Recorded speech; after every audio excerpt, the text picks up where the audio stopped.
Yes hello everyone, आज मैं आपके सामने लेके आ रहा हूँ ब्लैक मिरर की एक ऐसी कहानी जहाँ पे लोगों को उनकी रेटिंग से जज किया जाता है। ये रेटिंग दी जाती है 1 से लेके 5 के बीच में। यहाँ पर लोग जज करते हैं उनके बिहेवियर को उनकी रेटिंग के साथ। अब और न ज्यादा आपके कमेंट्स का वेट करते हुए चलते हैं इस वीडियो की एक्सप्लेनेशन पर। स्टार्टिंग हम लेसी नाम की लड़की को देख पाते हैं जो कि सुबह सुबह जॉगिंग पे निकली होती है, जहाँ पे जॉगिंग करते हुए भी उसके हाथ में फोन होता है, जहाँ पे और भी लोग जॉगिंग कर रहे होते हैं और सबके पास में फोन है और वो जैसे एक दूसरे को देखते हैं वो रेटिंग करना शुरू कर देते हैं, जहाँ पे हम देख सकते हैं कि सब लोग रेटिंग के ऊपर कितना ज्यादा डिपेंड हो चुके हैं। इसके नेक्स्ट सीन में लेसी को देख पाते हैं जो कि मिरर के सामने खड़ी होकर हंसने की प्रैक्टिस कर रही होती है, जहाँ पे हमें पता चलता है कि इस दुनिया में सब कुछ फेक है। वहीं पर हम देख पाते हैं कि लेसी की रेटिंग 4.2 होती है, जिसे देखकर वो काफी ज्यादा खुश होती है। जिसके नेक्स्ट सीन में हम कॉफी शॉप का सीन दिखाया जाता है, जहाँ पे लेसी अपनी कॉफी लेने के लिए खड़ी होती है, जहाँ पे हर कोई अपना अपना फोन चला रहा हो और कोई भी किसी की तरफ देख भी नहीं रहा होता है। जहाँ पे कॉफी शॉप वाला उसे कहता है कि तुम्हारी कॉफी तैयार है, जहाँ पे लेसी उसे मुस्कुराते हुए थैंक्स कहती है, जो कि बिल्कुल नकली लग रही थी। इसके बाद में वो दोनों एक दूसरे की रेटिंग करना शुरू कर देते हैं। इस जगह पे हर कोई एक दूसरे के बारे में अच्छी अच्छी बातें कहता है, जिसके कारण उन्हें अच्छी रेटिंग मिल सके। इसके बाद में लेसी अपनी कॉफी लेकर टेबल पे बैठ जाती है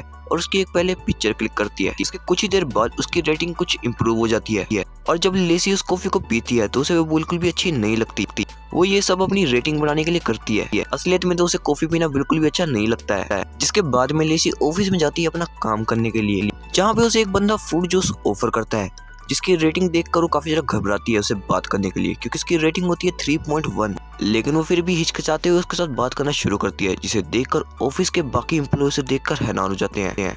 वो सब कहते हैं कि हम सब ने इसको डाउनग्रेड कर दिया है और अगर इसकी रेटिंग 2.5 से नीचे चली गई तो इसे अपनी जॉब से भी हाथ धोना पड़ेगा। जिसके बाद में वो एम्प्लॉय भी इसे डाउनग्रेड कर देता है। जिसके नेक्स्ट सीन में लेसी एक नया घर लेने के लिए जाती है, जहाँ पे लेसी को वो घर काफी ज्यादा अच्छा लगता है। जहाँ पे लेसी को पता चलता है कि इस घर को लेने के लिए उसकी रेटिंग कम से कम 4.5 होनी चाहिए, जबकि उसकी रेटिंग तो 4.2 है। उसके साथ ही उसे ये भी पता चलता है उसकी रेटिंग अगर 4.5 हो गई तो उसे अच्छा खासा डिस्काउंट मिलेगा। इसके नेक्स्ट सीन में हम लेसी को देख पाते हैं एक थेरेपिस्ट के पास में, जहाँ पे वो थेरेपी ले रही होती है अपनी रेटिंग को बढ़ाने के लिए। जहाँ पे वो थेरेपिस्ट बताता है तुम्हारी रेटिंग को देखते हुए तुम्हें करीब 1.5 साल लगेगा अपनी रेटिंग को 4.5 करने के लिए। जिसे देखकर लेसी कहती है कि मेरे पास इतना टाइम नहीं है, आप कोई जल्दी मेथड नहीं बता सकते जिसकी मदद से मैं जल्दी से अपनी रेटिंग बढ़ा सकूं।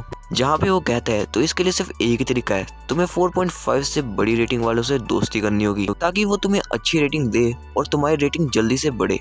इसकी बातें सुनने के बाद लेसी को नाओमी की याद आती, जिसके बाद में लेसी नाओमी के साथ खेलने वाले टॉय की पिक पोस्ट करती है, जिसे देखकर नाओमी उसे 5 स्टार ग्रेड देती है, जिसके कारण उसकी रेटिंग इंक्रीज होना शुरू हो जाती है, जिसे देखकर लेसी काफी ज्यादा खुश होती है। उसी रात लेसी को नाओमी का फोन आता है, जहाँ पे नाओमी बताती है कि उसकी मैरिज होने वाली है और वो चाहती है लेसी उसकी शादी में मेड ऑफ ऑनर बने। जिसकी ये सारी बातें सुनने के बाद लेसी काफी ज्यादा खुश हो जाती है और उसकी आंखों से आंसू भी आने लग जाते हैं। वहीं लेसी को देखकर उसका भाई कहता है कब से नाओमी तुम्हारी इतनी अच्छी दोस्त बन गई। जिसके नेक्स्ट सीन में एलिस उसी थेरेपिस्ट के पास में जाती है और उसे वो लिस्ट दिखाती है और कहती है ये सभी मेरे दोस्त की शादी में आने वाले हैं और उस शादी में मैं मेड ऑफ ऑनर बन रही हूँ। जिसे देखकर वो थेरेपिस्ट काफी ज्यादा खुश होता है और कहता है अगर तुम वहाँ पे सबको इम्प्रेस कर दोगी तो तुम्हारी रेटिंग बहुत ही जल्दी बढ़ेगी। जिसके बाद में एलिस वहाँ जाने से पहले एक नकली स्पीच तैयार करती है और अपनी आंखों से नकली आंसू निकालने की प्रैक्टिस भी करती है, जो कि सब कुछ फेक होता है।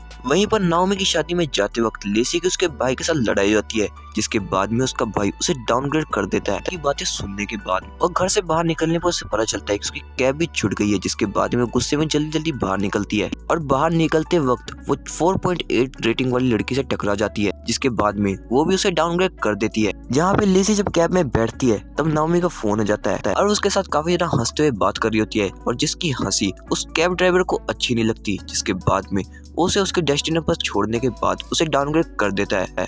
और जब लेसी एयरपोर्ट पे पहुंचती है तो उसे पता चलता है कि उसकी फ्लाइट कैंसिल हो चुकी है। जहाँ पे लेसी कहती है मुझे किसी भी हालत में उस जगह पे जाना है क्योंकि मेरी फ्रेंड की शादी है। जहाँ पे वो एम्प्लॉय कहती है रात को एक फ्लाइट जाती है जो कि सिर्फ प्राइम मेंबर्स के लिए, उसके लिए आपकी रेटिंग 4.2 होनी चाहिए। जहाँ पे लेसी हंसते हुए कहती है हाँ मेरी रेटिंग 4.2 है, लेकिन यहाँ पे आते वक्त मेरे को काफी सारे लोगों ने डाउनग्रेड कर दिया जिसके कारण मेरी रेटिंग कम हो गई है। प्लीज मुझे वहाँ जाने दीजिए, मेरा वहाँ जाना बहुत ज्यादा इम्पोर्टेंट है। जहाँ पे वो एम्प्लॉय उसकी बातें नहीं सुन रही होती है, जिसके बाद में लेसी के मुंह से एक गाली निकल जाती है जो कि हर कोई सुन लेता है और उसी वक्त लेसी को डाउनग्रेड करना शुरू कर देता है। और वहीं पर एक सिक्योरिटी गार्ड भी आ जाता है और कहता है कि 24 घंटे के लिए मैं आपकी रेटिंग को एक लेवल कम कर देता हूँ और जो भी रेटिंग आपको मिलेगी उसकी सिर्फ आधी ही आपकी रेटिंग में जुड़ पाएगी। जिसके बाद में एलिस की परेशानियां और भी ज्यादा बढ़ जाती हैं क्योंकि उसकी रेटिंग अब होती है 3.1। जिसके बाद में वो सोचती है वो बाय रोड अपनी दोस्त की शादी तक पहुंचेगी और जब वो कार लेने के लिए जाती है तब उसे एक भी अच्छी कार नहीं मिलती उसकी रेटिंग के कारण। जिसके बाद में उसे खटारा से कार लेकर जाना पड़ता है। रास्ते में नाओमी का फोन आता है और उससे पूछती है आखिर तुम कहाँ पे हो, जहाँ पे एलिस कहती है उसकी फ्लाइट कैंसिल हो गई इसलिए वो बाय रोड आ रही है। तुम फिक्र मत करो, तुम्हारी शादी से पहले वहाँ तक पहुँच जाऊंगी। ये कहकर एलिस फोन काट देती है। जिसके कुछ ही देर बाद में उस गाड़ी की बैटरी भी डाउन हो जाती है, जहाँ पे हम देख पाते हैं इस समय में सारी कारें इलेक्ट्रिक हो चुकी है। जहाँ पे वो उसे चार्ज करने के लिए चार्जिंग स्टेशन पे जाती है तो उसे पता चलता है ये कार काफी ज्यादा पुराने मॉडल की है, इसी कार इसका चार्जर यहाँ पे है ही नहीं, जिस वजह से उसे लिफ्ट मांगनी पड़ती है और उसकी रेटिंग को देखते हुए कोई भी उसे लिफ्ट नहीं देता। इसके कुछ ही देर बाद एक ट्रक उसके सामने आके रुकता है और उसमें से एक लेडी बाहर निकलती है जिसकी रेटिंग होती है 1.4 और वो एलिस से पूछती है क्या तुम्हें लिफ्ट चाहिए। जहाँ पे एलिस के पास और कोई चारा तो होता नहीं इसलिए वो उस ट्रक में बैठ जाती है और वो उस लेडी से पूछती है आखिर आपकी रेटिंग इतनी कम क्यों है। जहाँ पे वो लेडी बताती है कि पहले मेरी रेटिंग में काफी ज्यादा हुआ करती थी और मेरा एक हस्बैंड भी था जो एक समय में बीमार हो चुका था, उसकी जान बचाई जा सकती थी लेकिन मेरे हस्बैंड की रेटिंग 4.5 से कम थी इसलिए उनकी जान नहीं बचाई चाहिए। तब मुझे पता चला कि इस दुनिया में कुछ भी करने के लिए नहीं है, सब कुछ नकली है यहाँ पे। जिसके बाद में मैंने अपने दिल की करना शुरू कर दी। मैं हर वो काम किया करती थी जो मेरा दिल कहता था। मुझे लोगों की परवाह नहीं थी कि आखिर वो क्या सोच रहे हैं मेरे बारे में, इसी कारण मेरी रेटिंग इतनी ज्यादा कम है। जिसकी बातों का असर लेसी के ऊपर भी होना शुरू हो जाता है। जिसकी अगली सुबह लेसी को नामी का फोन आता है और नामी लेसी से कहती है अब तुम्हें यहाँ पे आने की कोई भी जरूरत नहीं है क्योंकि तुम्हारी रेटिंग काफी ज्यादा खराब है। अगर तुम मेरी शादी में आई तो मेरी बेइज्जती हो जाएगी इसलिए तुम यहाँ पे मत आना। लेकिन लेसी ने तो ठान लिया था कि वो उसकी शादी में जाकर रहेगी, जहाँ पे वो कहती है मैं तुम्हारी शादी में जरूर आऊंगी डियर। इसके बाद में एलिस बाकी का सफर एक बाइक से तय करती है। जब वहाँ तक पहुँचती है तो गार्ड उसे अंदर जाने नहीं देते। जिसके बाद में एलिस पीछे के रास्ते से उस शादी में घुसने की कोशिश करती है लेकिन उस चक्कर में वो कीचड़ में गिर जाती है, जिसके कारण वो काफी ज्यादा गंदी दिखना शुरू हो जाती है। लेकिन वो फिर भी हार नहीं मानती और शादी तक पहुँच जाती है और वहाँ जाकर माइक ले लेती है और अपनी स्पीच देना शुरू कर देती है। और वो कीचड़ में से उठ के आई थी इसलिए उसमें से काफी ज्यादा बदबू आ रही थी, जिसे देखकर वहाँ पे जितने भी लोग थे वो सभी एलिस को डाउनग्रेड करना शुरू कर देते हैं। वहीं पर नाओमी भी अपने हस्बैंड को कहती है कि इस लड़की को यहाँ से निकाल दो। जिसके बाद में कुछ गार्ड आ जाते हैं और एलिस को वहाँ से लेके चले जाते हैं। जिसके नेक्स्ट सीन में हम देख पाते हैं एलिस को कुछ पुलिस वाले पकड़ के ले जाते हैं और उसे जेल में जाके कैद कर देते हैं, जहाँ पे एलिस जेल में जाने के बाद काफी ज्यादा हंसने लग जाती है। उसका वो हंसना एकदम रियल होता है उसके पहले वाले फेक हंसने से, जो कि वो मिरर के सामने खड़ी होकर प्रैक्टिस किया करती थी। और उसका रोना भी बिल्कुल रियल होता है, ना कि उसका पहले वाला रोना जो वो स्क्रिप्ट के टाइम पे प्रैक्टिस कर रही थी।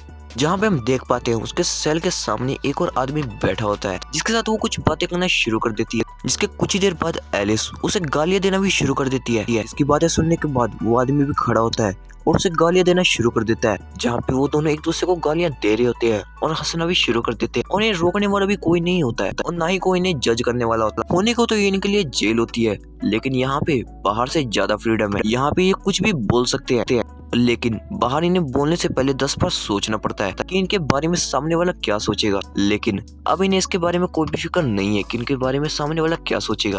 और इसी के साथ ब्लैक मिरर का ये शानदार एपिसोड यहीं पे खत्म हो जाता है। तो दोस्तों कैसा लगा आपको ये एपिसोड, प्लीज मुझे एक छोटा सा कमेंट करके जरूर बताएं। मिलते हैं नेक्स्ट वीडियो में, सी यू सून।